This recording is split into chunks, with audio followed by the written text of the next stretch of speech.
And we're streaming on Facebook, YouTube, and we're on the Orlando Detailers page. So if you're on any of those pages, in and let us know that you can hear us nice and clear. And we want to welcome you in. And we want you guys to enjoy what's going on tonight. This is for you. Going to be interviewing Paul Jervey, and he's going to give you the background on him and where he's from and everything. And listen, we're going to me and Paul was just talking off camera, and we were just talking about what was happening with the Fed and the rates being raised. And so as people are coming in tonight, we're going to try and cover that a little bit and just make sure that you understand that you want to be invested. You want to be in the market. You want to be somewhere where your money works for you. You don't want to be in a situation where, you're not getting a return. Nothing's going your way because, every time the stocks drop, you jump out. And I was thinking about that today. That's probably one of the first things after you introduce yourself. I put his bio in the chat. Paul and I are in a mastermind. It's called I3. And we actually met for the first time like a year ago in Orlando. I think it's been about a year now. Yeah, I think it has. Yeah. Yeah, in Orlando. And that was our first live boot camp with I3. It was in Orlando. And then we met again in Miami.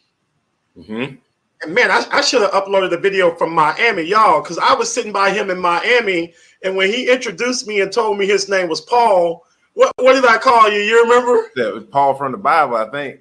The apostle. Yeah. That's what it was. Yeah. Y'all, this brother is deep. Y'all got to understand who we got on tonight. So I didn't know that he would be one of the speakers. And at that boot camp, we had like 4 people from our mastermind that was speaking. And then they said Paul Jervey, and I'm like, man, I'm sitting by Paul, and he got up there and smashed it. He smashed it, and so this guy's a legend. So then when he got done, I'm snapping pictures. I'm like, man, I'm sitting by Paul. I'm sitting by Paul. So it was just a really good experience. But to hear about his views and the way that he thinks about finances and the program that he's put together, a little bit later, we're going to share a video. But it was literally amazing to be in Miami and Orlando and get to meet him. And then we were at Thrive in Atlanta back in I guess it was late October, November. It was somewhere around there. I think it was October. Yeah. Right. October. Right. So can you share with the people where you're from, what city, and how you got into finances, and what does it mean to be, what are your certifications to help them out? Because I know people say they're a CPA or they're a fiduciary. Yeah. And I've never really understood what it meant. Got you. So first off, I want to appreciate you, bro. Just to honor you, man. For inviting me to come on so that we can, just bust it up like we normally do. So appreciate you, honor you, man. So let's see. So where I'm from. So I always joke about this when I'm out and about, but I'm from Delaware. And, I remember one time when I was in college, the guy was like, Delaware, like, where is it? You know what I mean? So it's a small, the first state, probably, I guess it's the smallest state. I don't know if there's another one, but right outside of Philly. And not far from Baltimore, not far from DC, Virginia, we're right around all of that. And, born and raised out there, in the tri-state area, man. Got into finance, I guess kind of, I don't know if you want to call it by accident. I was at college, and one of my professors was teaching a course called Consumer Financial Planning. And at the time, they didn't really teach you how to manage money when you're in school. So I decided to enroll in that my last semester, and the professor was also a financial professional. So a financial professional is a little bit different from a financial advisor. It basically means that he was able to help people with financial planning, but he could sell them life insurance, annuities, and mutual funds, stuff like that. And I did a presentation, and he said, Paul, I think you'd be good as a financial advisor. So that was around 2006, 2007, somewhere around there. And then the rest is history. And, I started my journey there, worked for a couple firms. And then God told me in 2018 to start my own. So I did that. It's called Jervey Genesis Solutions. And I became a certified financial planner. So this is kind of one of the things, bro, that was the credentials. A certified financial planner essentially means that you've reached the highest level of education in the financial services world. And so to put it into perspective, at the end of 2022, there was 600,000 financial advisors, professionals in our country. Wow. 150,000 of them have the CFP. That's it? Less than 2%, bro, are Black. Wow. Wait a minute. Back up and give me those numbers again. So wow. 600,000. So when you talk insurance companies, investment companies, financial planning firms, 600,000 across the country. Only 150,000 of them, less than half, have the CFP, Certified Financial Planners designation, and less than 2% are African American. So what is the disconnect when it comes to money with us getting certified, or is it just that we've never been taught or never been, because when I think about what happened today with the stocks, it was just a few years ago during COVID that I even started paying attention to stocks, really thinking about investing and stuff like that. Mm. I'm really trying to figure out what's been the disconnect in our community, and why does it take us so long, to understand that we have to invest, and the importance of passing that on as a legacy, because the Bible says a good man leaves an inheritance to his children's children. He just thought automatically that he was going to leave it to his children. Like, right. He didn't even mention the children. He's just like, look, either you crazy if you're not going to do something for your children. And yeah. I talk about that all the time. A lot of people in our communities, they don't have life insurance. They don't have health insurance. Every time I see a funeral and they're saying GoFundMe, yeah. I just feel bad. I feel bad. I'm like, what are we doing? What are we doing in 2023? I think, honestly, bro, I feel like slavery affected us more than we know. I think that's the effects of slavery has really trickled down to generations. And it's like when you think about slavery, it's like, okay, I do something good, I still get beat. I do something bad, I get beat. Right. If I tell the truth, I get beat. And so it's like that mindset, that mentality is like, if I get something, I gotta, take care of it right then and there before anything happens. And I think subconsciously in our culture, we just kind of, I guess, as a result of that, live in the moment and don't necessarily think about the future.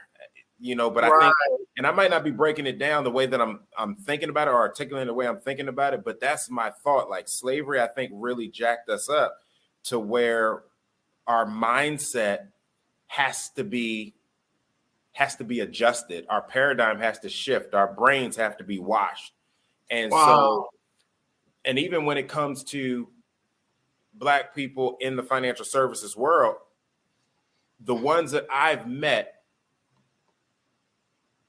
don't necessarily want to, and this isn't even just Black folks, this is whites and Hispanics, Indians, all those different cultures that I've met in the industry. The CFP is the equivalent, the Certified Financial Planners designation is the equivalent to the bar for attorneys, or the equivalent to the Certified Public Accounting degree for CPAs. So it is a beast of a course, of a test. It's one of the hardest, to me, it was almost just as hard, if not harder, than college. So it takes some people, like they have courses where it takes you 2 years to get through the material. What? And then they have others that teach it on an accelerated pace where you can get through it in a year, you can get through it in 6 months. So, it's just one of those things where I think that people don't necessarily want to have to go through it or feel as though that they don't need it. But I will tell you, there are so many things that I didn't know about money that I learned from that degree that I'm trying to impart into our people. It was part of the reason why I wanted to do a little bit more. And then my grandfather was a bishop. So knowing what I know about the word of God and just trying to marry those two, because I know that that's one way to talk to our people, bro, in closing that wealth gap, because Black people, we love us some God. Exactly. Well, can you answer the question? Like, I pastor a church. It's an online church, and we're actually streaming on that channel tonight. So I hope that people are hearing what you're saying, because a lot of times one of the biggest gripes in our community is I tithe, I sow, I serve, I give, but I'm not seeing breakthrough in my finances. Right. Can you speak to that for a few moments about the connection between investing? I think sometimes people feel like if they tithe, that, you know, the blessings is going to be there, or if they're giving and serving, that God has to impose a blessing. But do we still have to invest if we're tithing and giving and serve? There still should be an element of investing, correct? Yes, because, absolutely. Right, because in there a scripture in the Bible, I don't remember, but remember when Jesus gave the men the talents? Yes, Matthew 25. The one that didn't bring back a return, he called him evil. Mm-hmm. But here's the thing. Here's the thing. This is what I've noticed that most people miss with that scripture. It said when Jesus is telling that story, that parable, he says that the man divided what he gave them based on their ability. Wow. And that was one thing that stuck out to me. It says he gave it to them based on their ability. So he gave, and this ties into the parable of the sower. So he gave that one guy, what was it, like 5, and then another guy 2, and then another guy 1, or something like that. But the question becomes, why did he give the one guy 5 and why did he give the other guy 2? It was because he knew the one guy had the ability to manage 5. Wow. He knew the other guy had the ability to manage the 2. I never the one that was only going to get 1 had the ability to manage 1. It had nothing to do with how much you're tithing, how much you're giving, how blessed you are, how anointed you are. This is why you see people outside of the Bible that, man, end up amassing large amounts of wealth. Right. It's a principle. Wow. Oh, you said the P word. Man, I've been saying that forever. The principles work. Yeah. If you work them. Like literally, if let's say people, and I've been saying this for years, we get to the end of the year, and I'm saying we, because I've done it too. We get to the end of the year and we're like, man, I didn't make the money that I wanted to make, but I went to Ruth Chris. I bought Gucci purses. Yeah. I bought a car. I went on a Disney cruise. I spent 10, 20 grand just enjoying myself. Now imagine if at the beginning of the year, I put 10 or 20 grand in Apple or Google or Tesla when I get to the end of the year, or just this S&P 500. Right. That's the difference. It's what are you doing with your finances? What are you doing with, like we said, what God has entrusted us with? Because he's given us all some money. There's monies. People go to McDonald's. People go work.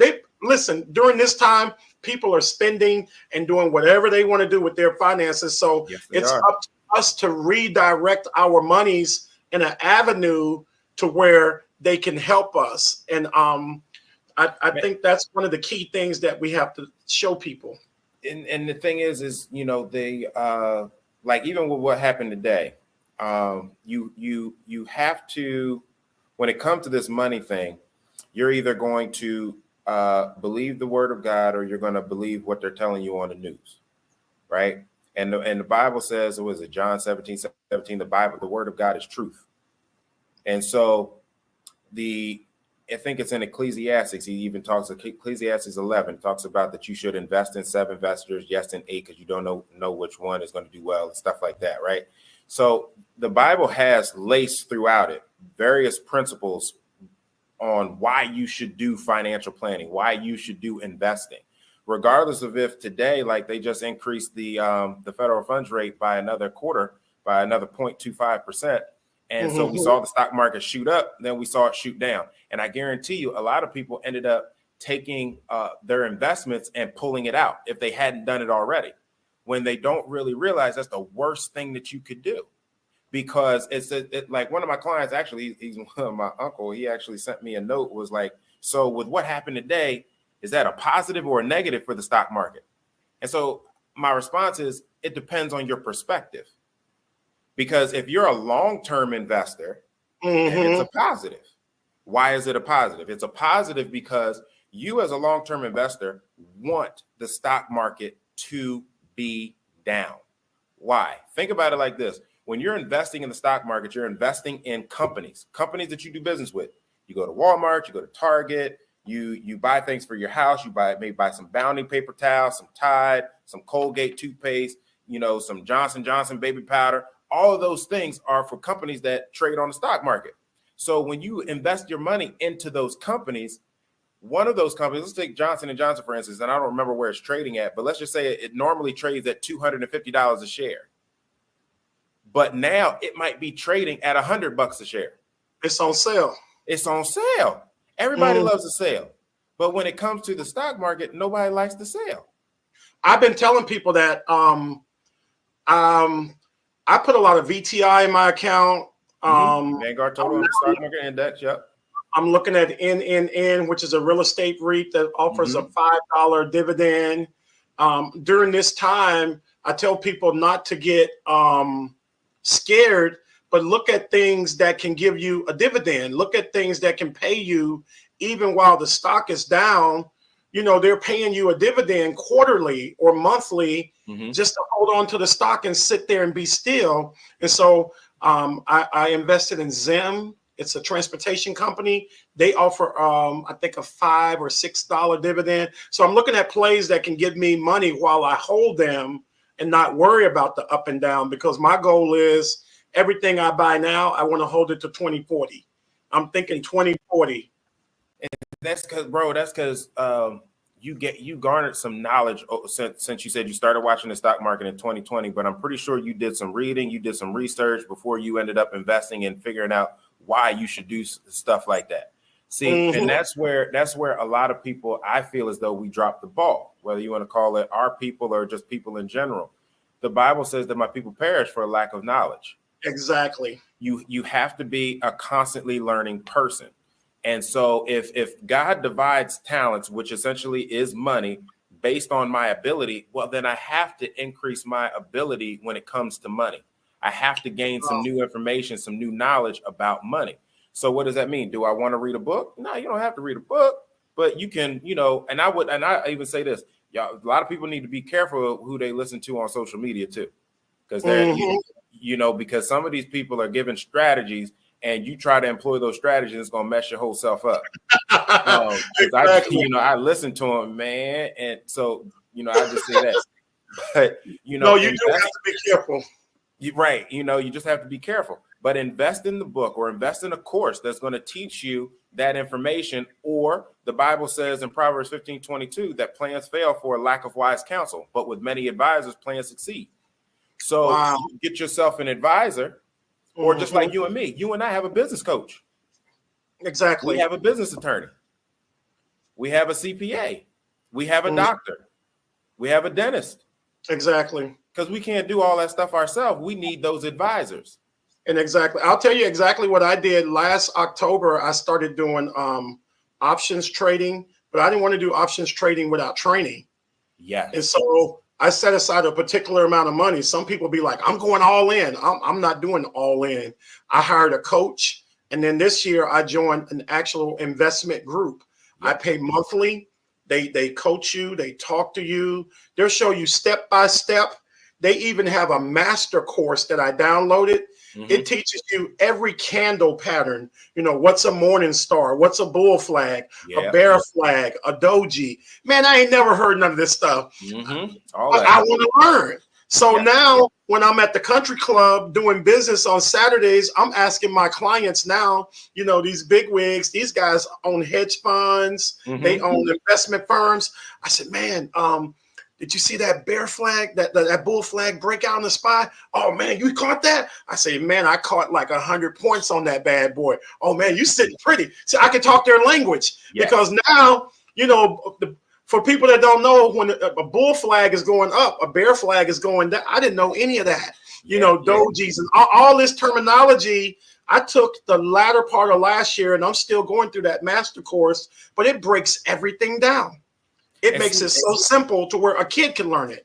And that's good because you're finding enjoyment in the learning. Other people, like in my line of work, most people come and they hire me because they don't want to have to be bothered with it. Right. You know what I'm saying? So, if for people who are like that, that's perfectly fine. You go and you find somebody that you can be comfortable talking about one of the most intimate portions of your life, which is your money. And you go talk to that person and they can do the strategies and stuff for it, and you pay them. Right. And that way you get your time back, which time is greater than money. Exactly. And I'm telling you, once you learn these principles with everything that's going on, listen, you're either going to learn it or you're going to have to pay somebody.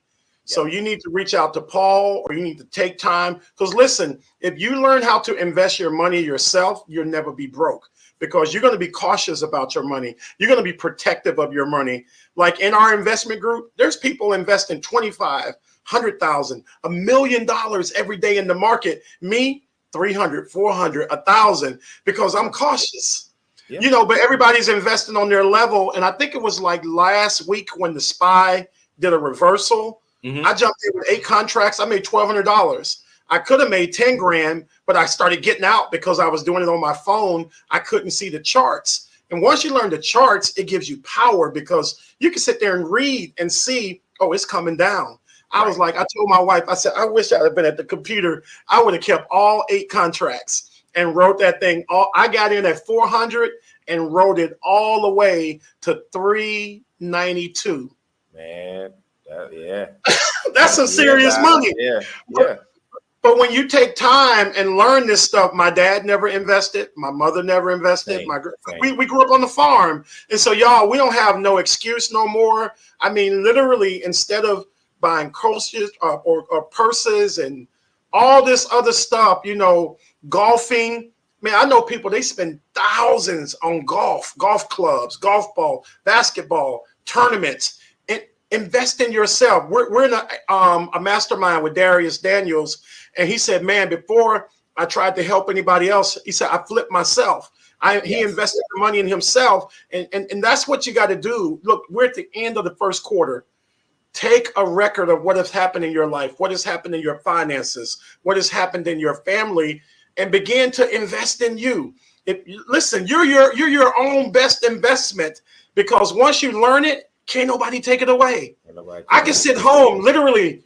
I'm expecting tomorrow to make about $3 grand in the market, because I'm expecting a red day. On red day, I call it put season. Put season, there you go. That's put season. At the same time, I'm dollar cost averaging in on VTI. Yes. I'm dollar cost averaging in on the S&P. I'm dollar cost averaging in on the QQQ. As they're going down, I have buy orders set. Right. And I'm keeping those to 2040, probably longer. I'm never getting rid of those. So I don't care what it does. Tesla, I'm dollar cost averaging in. And can you speak to and explain to them what I'm talking about, if people don't know? Yes, absolutely. So when he's talking about dollar cost averaging, that's basically like you pick an amount each month that you're willing to save. And you're going to add, let's just call it $100. And you're going to save $100 every single month into VTI, which he's talking about is an index fund that's called the Vanguard Total Stock Market Index.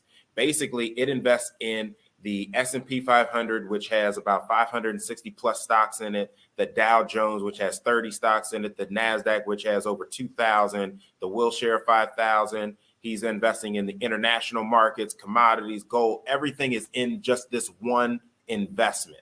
And so as he's putting that $100 in, he's buying a piece of it every single month. So this isn't where VTI is trading, but let's just assume for easy math, VTI is trading at $20. So he puts that 100 in, he gets 5. He gets 5 shares. And then let's say VTI goes up to 30. Well, maybe now he's only going to get, call it 4 and some change shares. But then VTI goes down to say $10. Well, he's going to get 10 shares. But if VTI then goes from $10 all the way up to 50, he's gobbled up so many shares at different prices that the balance of his account is going to ride the wave up. And so this is why I said earlier, it is such a good thing. It's a different perspective that you look at the stock market when it's going down. You look at it as buying signal. You always want to be greedy when everybody is fearful. Exactly. And you want to be fearful when everybody is greedy. Warren Buffett said that, didn't he? Warren Buffett, all day. Yes.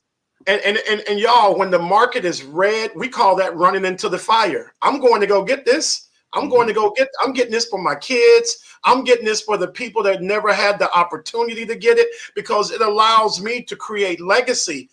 When you see people working at McDonald's and Walmart in their latter years, they didn't do this. Nobody taught us this. And I'm sitting here thinking now, can you speak to managed accounts for your children, or do you do anything for the children? I set up accounts for each of my children, and I'm just VTI, VOO, VTI, VOO. My daughter likes Starbucks. We bought some Starbucks. She's got. And when you buy the stocks, y'all, you are owner in the company. Like they send me letters, emails. I vote. I listen in on the calls when they're making decisions. I own AMC. We got to make decisions about what goes on with the company. It's powerful. So yeah, I'll hit that, and then some other stuff came to my mind as you were talking, just to help with the mindset piece as you're doing some of this stuff. So with children, there's so much that you can do to set them up.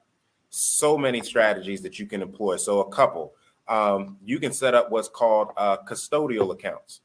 Custodial accounts are basically where you as the parent oversee this account that you're setting up for your child, and you can put as much money into that account as you like. But depending on the state that you're in, your child can have access to it at 18 or 21 or 25, and at that point they can do whatever with it as they want. So that can also be looked at as a form of generational wealth, because part of the reason why there's such a wealth gap between the black and white population is because majority of the white population, for whether you want to call it the baby boomer population or generation that came after, is they inherited some kind of asset that gave them a little bit of a heads up. Well, most black folks didn't really get that head start.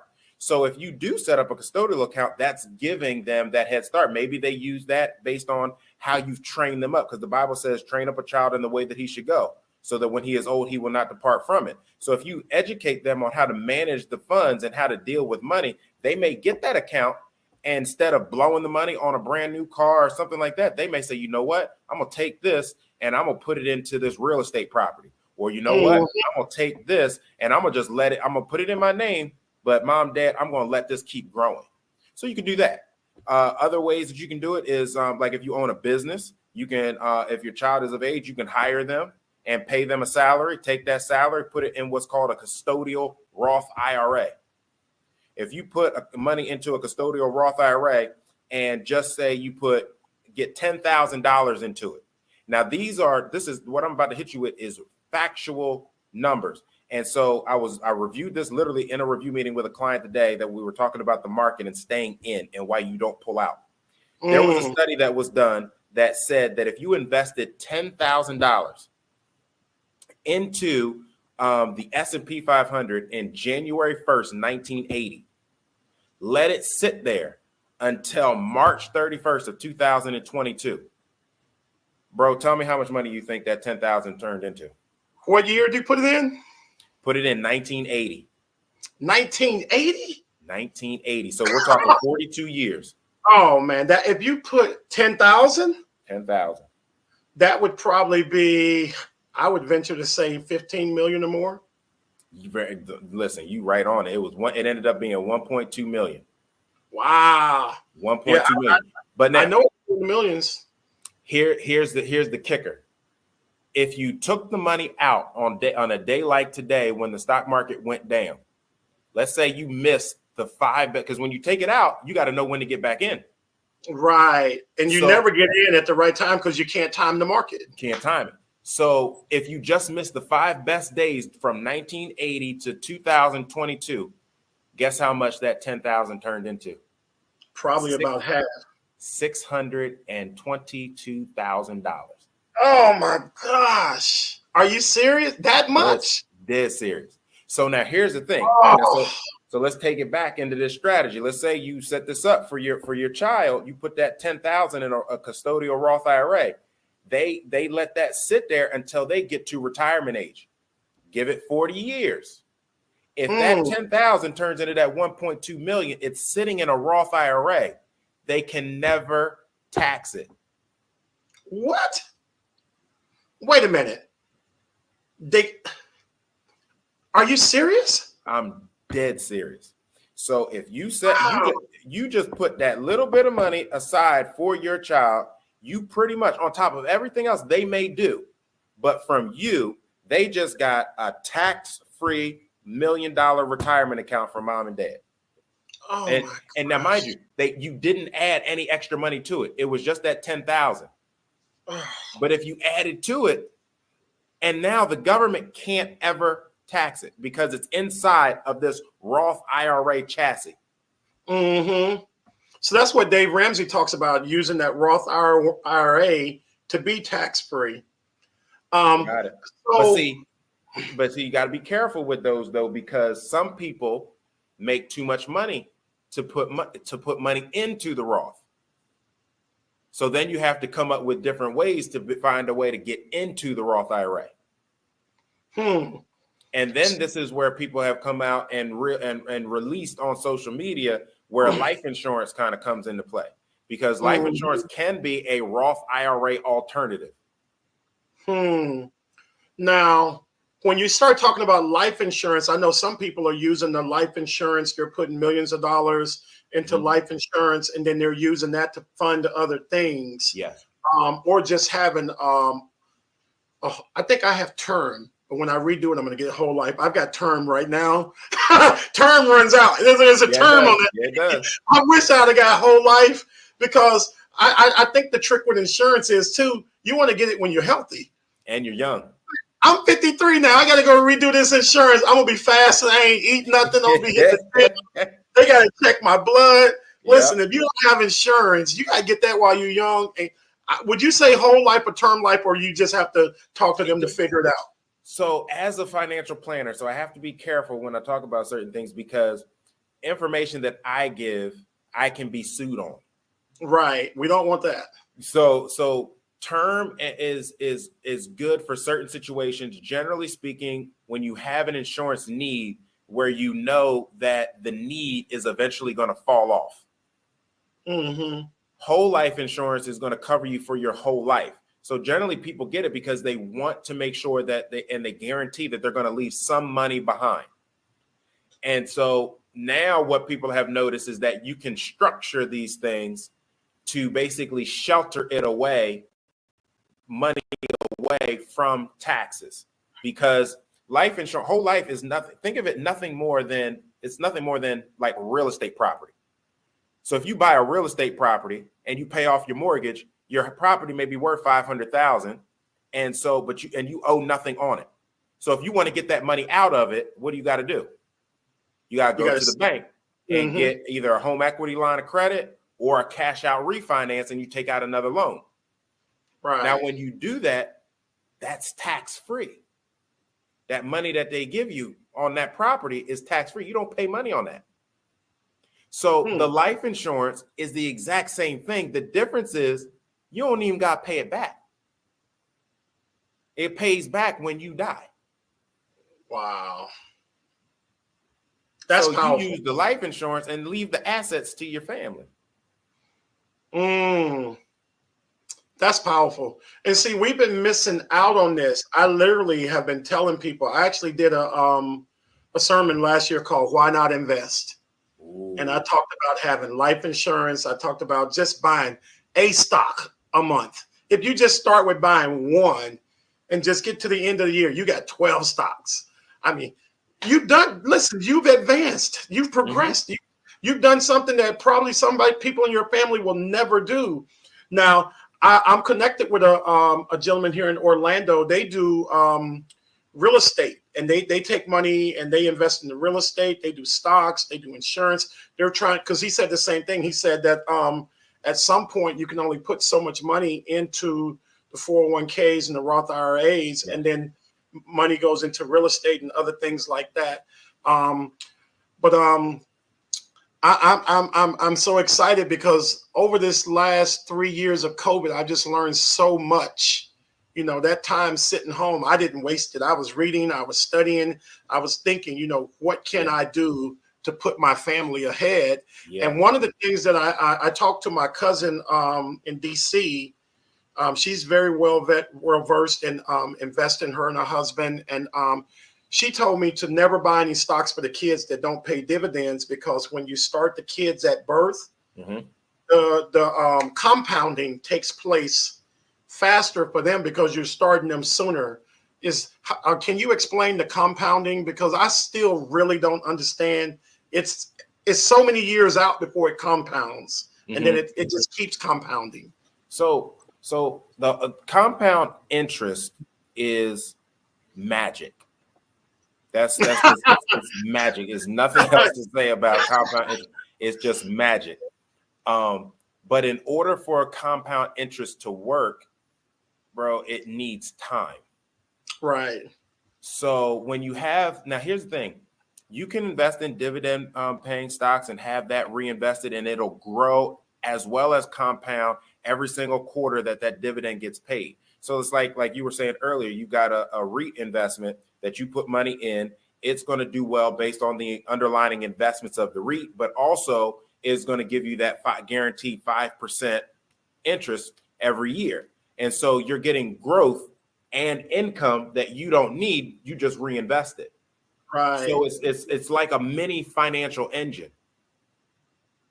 It's like a mini financial engine. It just keeps growing and going and going and going. And over time, it just continues to grow. Think about it like this. Compound interest works like this. Do you remember when we were in Miami and I did my presentation and I said, would you rather have $1 million today or a penny that doubles every day for 30 days? Right. I do remember that. And so some people chose the $1 million. And then there were some people that chose the penny that doubled every day for 30 days. I said the $1 million. $1 million. I was thinking, I can invest this in the stocks. That's what I was thinking. So if you chose that penny, it after 30 days, the penny turns into $5.3 million. Good Lord. And that's because of compound interest. See, compound interest works like in that scenario. The penny doesn't really start to cook until day 20, when the penny has grown to about $10,000. Compound interest comes in, and over time, it causes that 10,000 to turn into 20,000, that 20,000 into 40, that 40 into 80, that 80 into 160, that 160 into 320, that 320 into 640, and it just keeps going and going and going. That's compound interest. Wow. Now, there's one other question I wanted to ask you, because I've heard people say this, and I said, man, I'm going to have Paul on. I'm going to ask him. I have a client. I saw her investment portfolio when we were doing her car. It was $35 million. Okay. And so she's like, that's not a lot of money. You know, if you put it in stocks, you could lose it. And plus, we only put that there to loan against it. I was like, loan against it? She's like, yeah, you know, you can use that. You can loan against it. And I'm thinking, no, you can't. She's like, yes, you can. We've done it. We put that money there. We loan against that and set up a business. How do you? Why have we never heard this before? Why am I just hearing this last year? So one of the reasons is because it's a strategy that financial advisors usually pull out of their hat for their clients when the opportunity presents itself. So I set up, and I'll kind of backdrop into this, and when I explain stuff like this, I tend to get deep into scripture too. All right. So think of it like this. Think of, you got 4 buckets, right? So you have 4 buckets lined up. Your first bucket is money that you keep at the bank. So, and I'm going to answer the question. So money that you keep at the bank, that's your emergency money and any short-term money.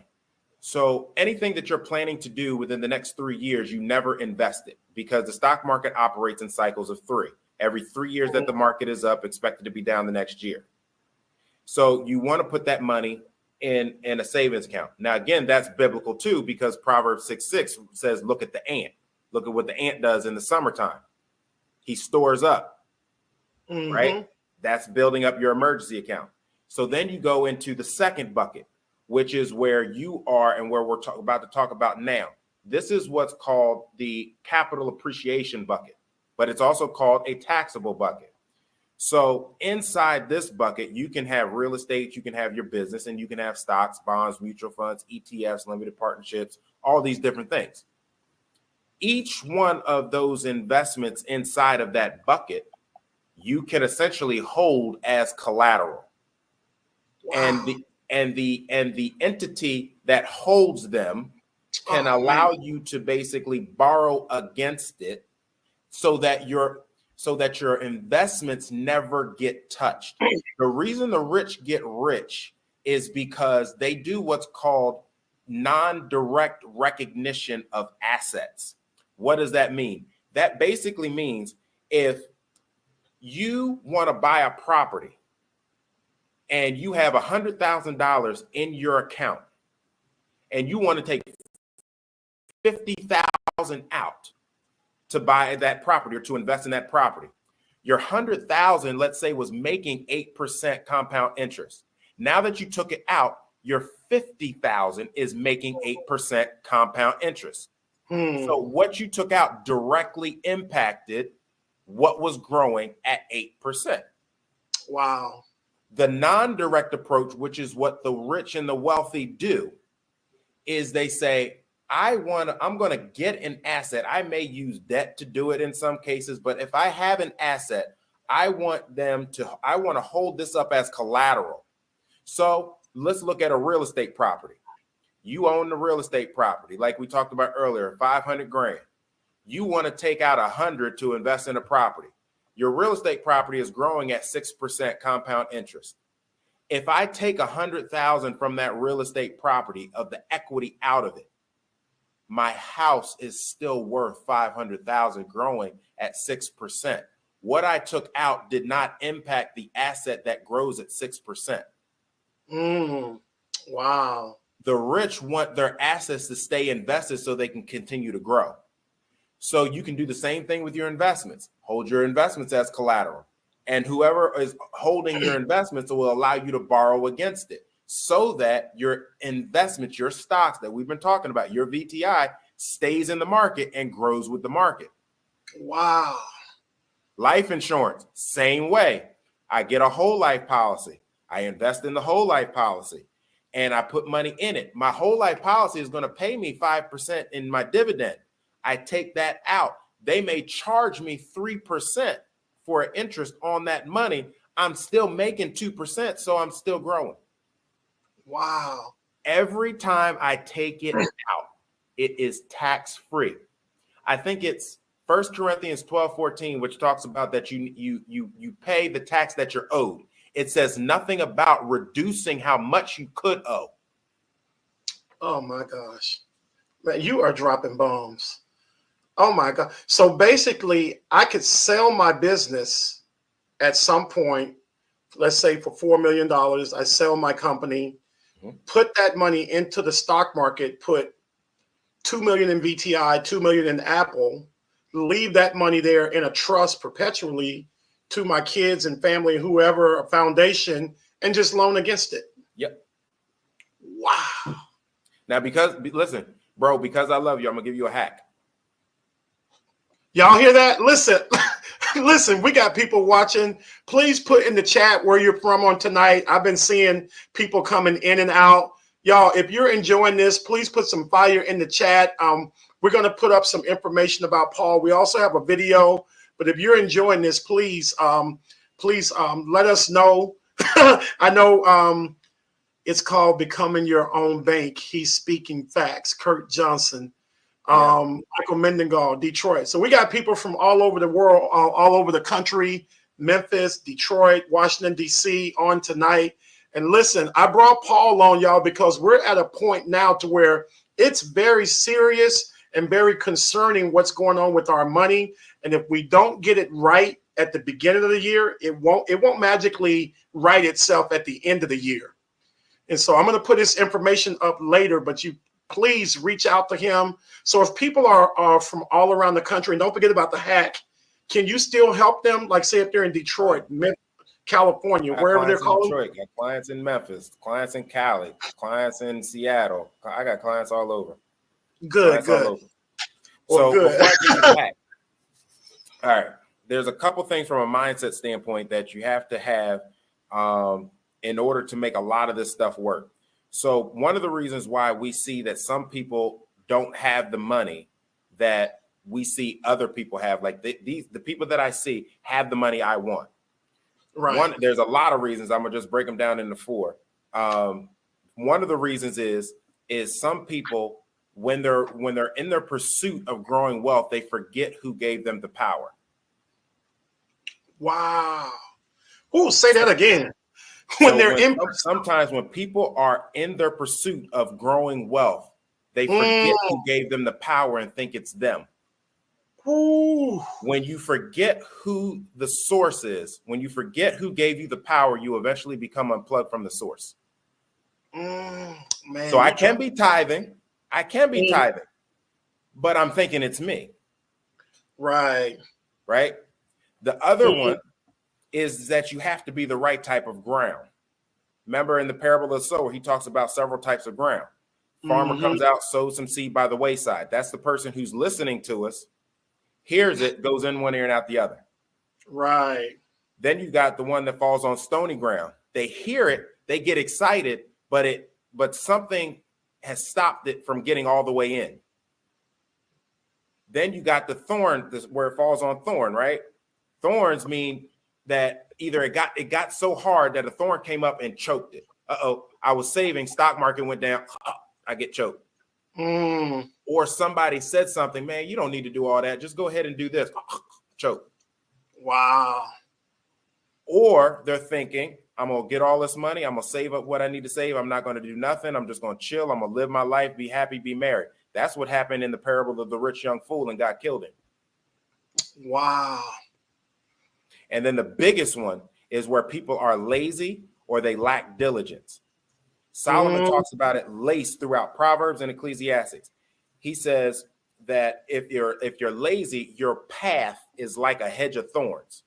So what do thorns do? They prick you. So it ensures that if whatever I'm doing isn't going to turn out the way that I expect it to.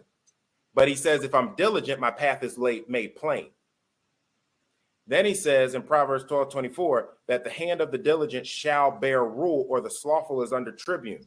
So what does that mean? That if I am systematic, if I'm productive in my pursuit of getting this wealth in my area, so like you're in trucking, you're in business, in my area, I'm going to reach a level of mastery that has to be rewarded. Exactly. You see what I mean? So I have to be diligent. So even when I give you the hack, it's not going to work if there's a barrier to your increased mentality. Wow. So the hack is, and I've seen this because this is not new to the financial services world. We've been I've had clients do this for years, but social media has started leveling the playing field. One of the easiest ways to get to have what you want in life and then also leave a legacy. During your life, you acquire assets, acquire stocks, bonds, mutual funds, real estate, businesses, all those things. You build them up, create systems so that they're essentially running by themselves. And then just as we talked about, you borrow against them. Just as your client was saying, you borrow against it. And you live on that for your life. You build up all these assets and you live on them. You borrow against them. So now what you've done is if you've built up a $10 million net worth and you live on those assets and you're borrowing against it, that's essentially $10 million in your pocket that's tax-free, that during the rest of your life after you've acquired it, you pay no taxes on. So now I'm going to die at some point. So then that means that my kids may inherit this. No, they won't, because I'm going to buy enough life insurance where the kids are going to get it, pay off all the debt, they get the assets, repeat the process. Wow, I just heard somebody talking about that, and I didn't understand it until you explained it like that. Wow. And the lady was saying, because I'm around a bunch of wealthy people, I'm not going to say any names, but they were literally saying that they bought, I want to say it was $15 or $20 million worth of insurance, but multiple policies. This is another thing. I have 2 policies. I never really knew that people had that many. They're buying like 5, 6, 10, 12 policies. They have with different. They have to, because one insurance company is not going to insure you for that much, because that's going to be a hit to their balance sheet. So most of the times, like some of the clients that I have, like I got one client, he's got 25 million, 5 different companies, 5 million each. Wow. So now that makes sense, because I was like, why would you have 12 policies, multiple millions of dollars? And the lady said, it passes on that way. It's a part of the succession plan. I've learned so much, man, being in Orlando and about trust and how they use insurances and how they're loan. I mean, just being around the celebrities and the people that I've been able to meet and talking to their people, it's been very eye-opening. And to understand now, they have to have those. So when she told me she got 12 policies, she has to have it. The reason she has to have it is because she, depending on who's in office, she may end up running into estate tax. So now, there was like estate tax has been all over the board, but there was one point where I think it was right when Obama got in office. I think he dropped it, where if you died and you had over $1 million, anything that was over that million got taxed at 45%. Good Lord. That's a serious haircut right there. Bruh. So immediately, the amount of insurance salesmen were loving Obama at that point, were loving him, because wealthy people were so thirsty for insurance agents and estate attorneys, because they were going and getting these policies and getting them owned by these trusts. And one of the things, again, when you're watching social media, you got to be careful, because they talk about trust planning as if it's a major asset protection thing. Revocable trusts don't protect your assets. It has to be irrevocable. Say that again, because that's a key point tonight. Revocable trusts do not protect your assets. So people will say, yeah, no, this is owned by my trust. That's owned by my trust. If I sue you, I can still get to it. Wow. The only way that it can be out of your name is if it's in an irrevocable trust. So most of your millionaires and billionaires that have all that money, like when I think it was Trump ended up having, like he went bankrupt for one of them casinos, and they were trying to figure out how he went bankrupt, but none of his other assets were touched. It's because that casino was owned by an irrevocable trust. He didn't own it. Wow.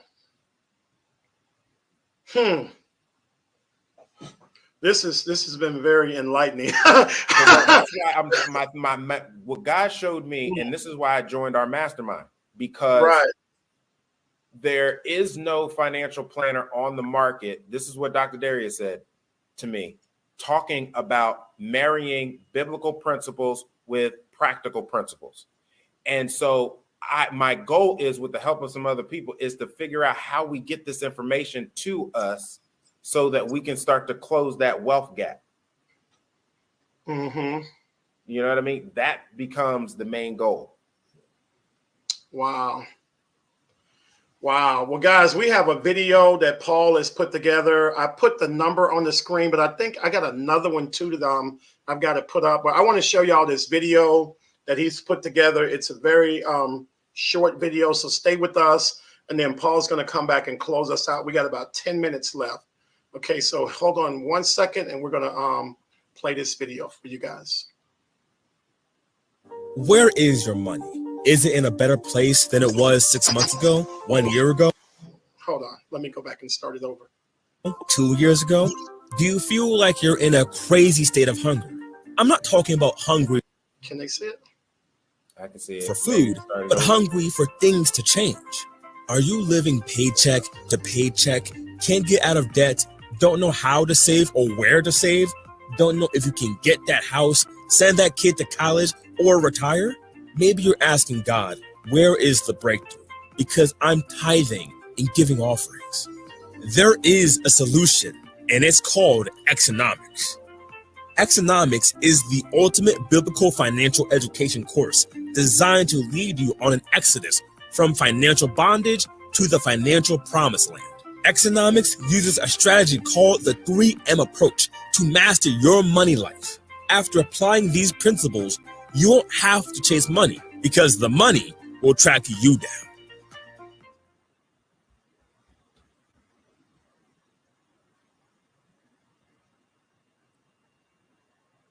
I think you're muted, bro. Okay. So that video, can you explain the video in closing? Because I wanted to keep this to about an hour. We could go on for hours talking. Literally, this is all I do all day. When I get up in the morning, just to explain a little bit before we close, I get up in the morning. I normally drop my daughter and my son to school. I get up at 5. First, I read a little bit, pray a little bit, look at the market, look at what's going on in pre-market, drop the kids to school. I come back home. I get on the investment group, and we're on from the market open. Sometimes I'll stay on all day. But they're just covering stocks. And so literally, I just talk about finances all day. So literally, we can keep going. But we're at an hour. But I did want you to talk about Exonomics, because this is what you talked about in Miami. Yeah. And the room came unglued. Your presentation was so smooth. And it was like you had done like 1,000 of them. So you must have talked about it before, because that was the first time. That was the first time. Oh, man. And it was off the chain. So can you share with the people exactly what it is? And they can go to your website that's there and watch the video again and check out all the information that Paul has to offer.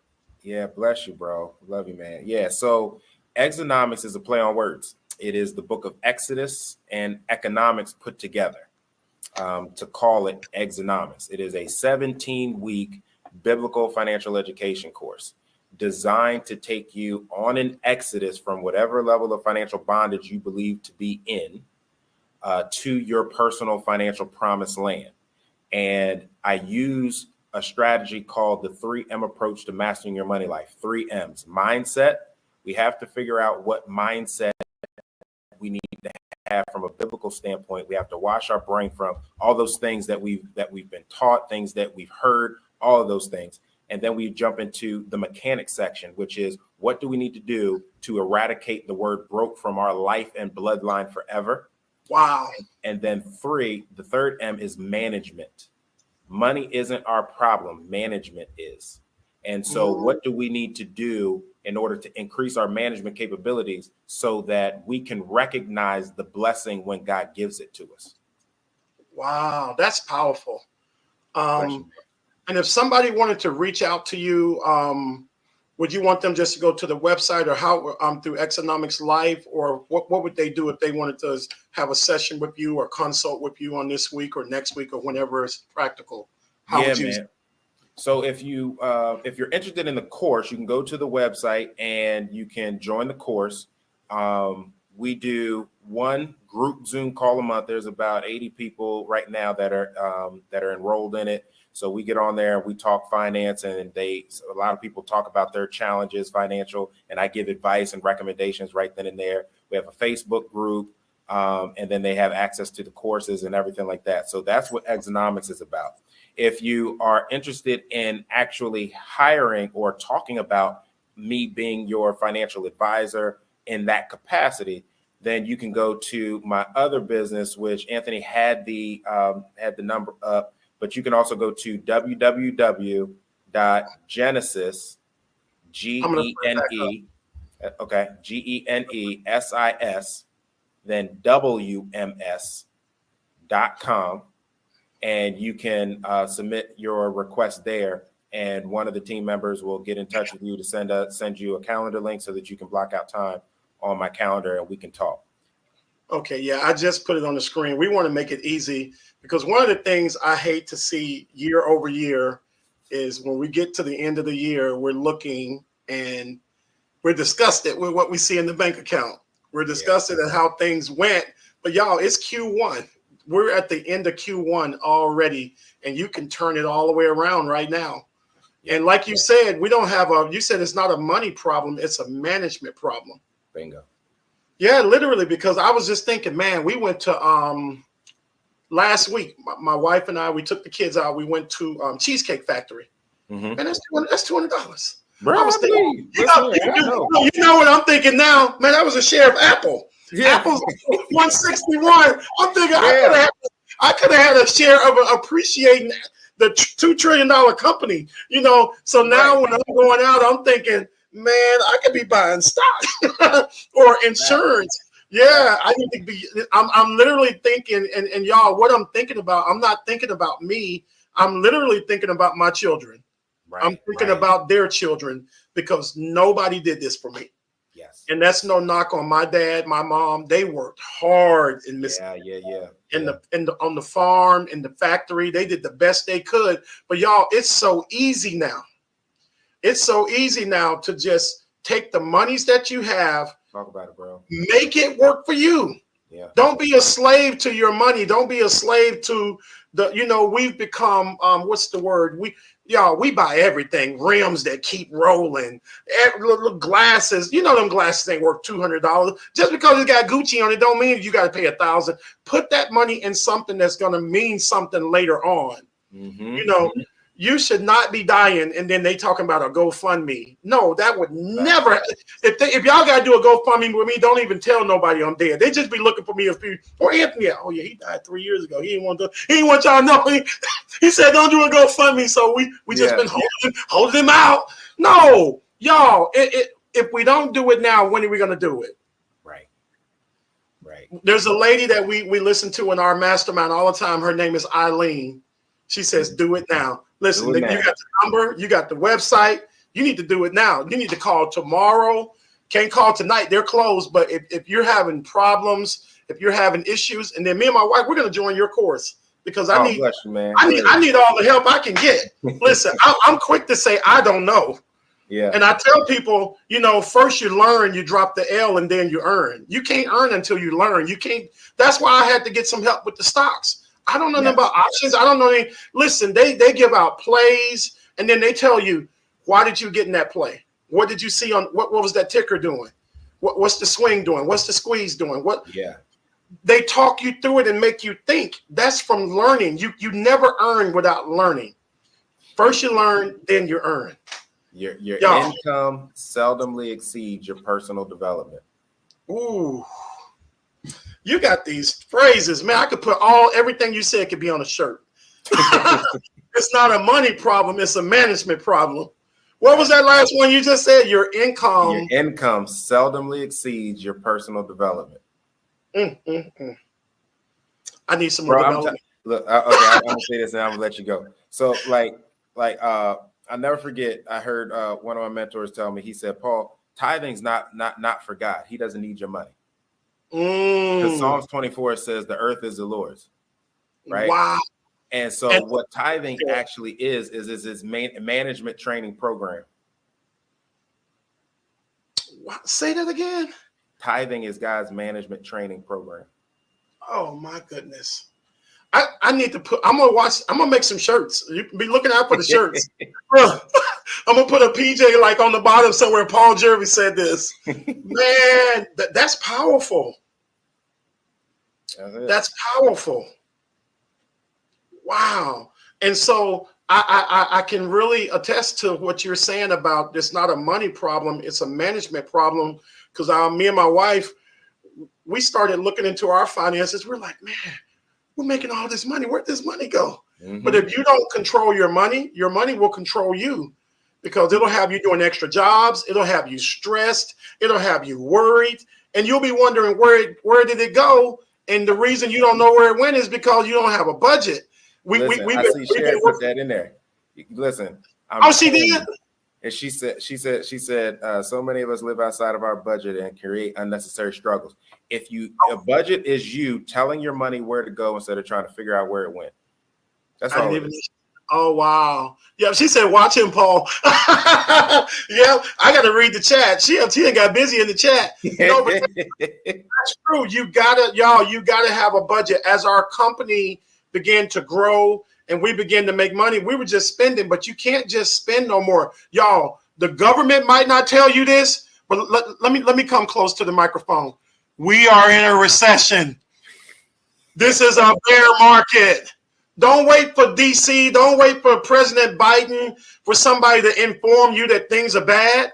If your house is on fire, do you need the fireman to come tell you, hey, your house is on fire? No, I was just in it. I'm hot. I can feel the heat. Yo, right now, you can feel it when you go to the grocery store. You can feel it when you go to the car wash. Listen, right now, the heat has been turned up. And this is why this is so important, and that we would be talking to Paul, y'all, on the night that the Fed just made the biggest decision of the year. Mm-hmm. Listen, we got to get dialed in on our finances, because it dictates when we can go on a vacation. It dictates if we can go on a vacation. It dictates where your kids go to school, if it's private or public. It dictates what you drive. It dictates everything. So grab a hold of what he's saying. Listen, do it now. Call that number tomorrow. Take a screenshot. Reach out to Paul. And Paul, what would you say if someone's saying, well, what do I get when I get you? Oh man, that's a loaded question. We're gonna use that in closing. Yeah. So what do I get when I get Paul Jervey? You are getting a financial quarterback. Okay. You are getting a financial quarterback. We're gonna create the play. I'm gonna toss the ball to whoever needs to, and we're gonna score. Wow. Somebody said, my sister Lena said hospital bills got me right now. Amen. We're gonna pray, Lena, and I'm gonna get with you, Lena, and we're gonna get a plan. We're gonna get, because all it is a plan. It's a plan. We make the money, and like he said, when somebody gives you the play, all you gotta do is run the play. Run the play. Like Dr. D says, the greatest investment you can make is the investment in yourself. Mm-hmm. But yeah, we pray for you, sis. Pray for you. Wow. Well, listen, guys, did y'all enjoy Paul on tonight? Listen, I don't know about y'all. I'm so fired up right now. I'm not going to bed for a long time tonight. I'm about to rewatch this and look at this all over again, because you said a lot. And for those of you that have been on with us tonight, please share this with the family member that might need help. Have them reach out to Paul and his team. Listen, sometimes people will take advantage of you. You know, they'll overcharge you. This brother's not going to do that. I brought him on because I know that he's a Christian man. He's a good guy. He will help you the right way. Some people will take advantage of you, you know, just use you. This is not going to happen. I wouldn't have him on if that was going to happen. And if you're in a situation right now where you just don't know how you're going to make it, you really need to be calling him. You really need to be reaching out to him tomorrow or as soon as possible. But listen, if you enjoyed Paul on tonight, put some fire in the chat. We're going to end this. We're at about an hour or so right now. And if you want him to come back, Michael Mendengal from Detroit said, yes, sir. Hey, that's the music producer right there. He recorded with Aretha Franklin. Go ahead, sir. Yeah, I mean, the real deal, homeless deal. We got Kurt on here. He's in the financial space. He came on. I was hoping he would be on. I saw him earlier. Kurt Johnson. I think he works in the he works in the banking financial industry in Memphis. So we have and then I saw another gentleman that's a fiduciary. He was on my LinkedIn. Okay. So yeah, we're streaming on LinkedIn, 2 YouTube channels and 3 Facebook channels. Man, so a lot of people, a lot of people are going to see this, and that's what we want impact. We want impact. We want increase, and we want people to feel like they can reach out and get the help that they need. And this is so important. Well, guys, that's it for tonight. Please reach out. Watch this again if you need to. If you came in at the end, that's why I was trying to keep it to an hour. But if you can drive and just listen to the vocal portion of it, if you can't look at it. But thank you, Paul. Listen, I'll see you. We'll chop it up next time I'm in Delaware. I don't know when I'll be in Delaware. Listen, I'd rather come to you. It's still cold up here. Exactly right. Nobody just shows up in Delaware. No, they sure don't. They drive through Delaware, bro. Boom. But people come to Orlando all the time. So if you ever down here, man, we definitely gonna get together. And then I know we'll be we got Chandra Trice on here from Okolona. She has a transportation service. Okay. Yeah, we got some business people on here. Amen. She getting it done. She's getting it done. She says looking forward to the next time. So we got to do this again. We might have to do something quarterly, and if we can get some people enrolled in his program, we like to see people increase year over year. And all it is knowledge, y'all. It's just knowledge. It's knowledge, literally. Well, good night, everybody. Thank y'all for coming on. Share this on look, now everybody's showing up at the end, 9, 10. People popping in on all of the different mediums. We done. Y'all missed it. but visit the website. Let me put it back up one more time before we finish the Exonomics. And that's where his video is. Yes. And I probably should just roll it one more time. We got everybody here now. Let me play the video one more time, and so people can see that. Yeah. Where is your money? Is it in a better place than it was 6 months ago, 1 year ago? Why is it still 2 years ago? Do you feel like you're in a crazy state of hunger? I'm not talking about hungry for food, but hungry for things to change. Are you living paycheck to paycheck, can't get out of debt, don't know how to save or where to save, don't know if you can get that house, send that kid to college, or retire? Maybe you're asking God, where is the breakthrough? Because I'm tithing and giving offerings. There is a solution, and it's called Economics. Economics is the ultimate biblical financial education course designed to lead you on an exodus from financial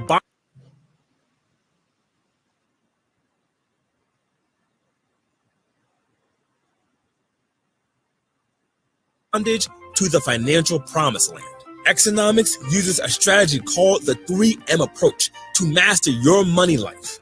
After applying these principles, you won't have to chase money because the money will track you down.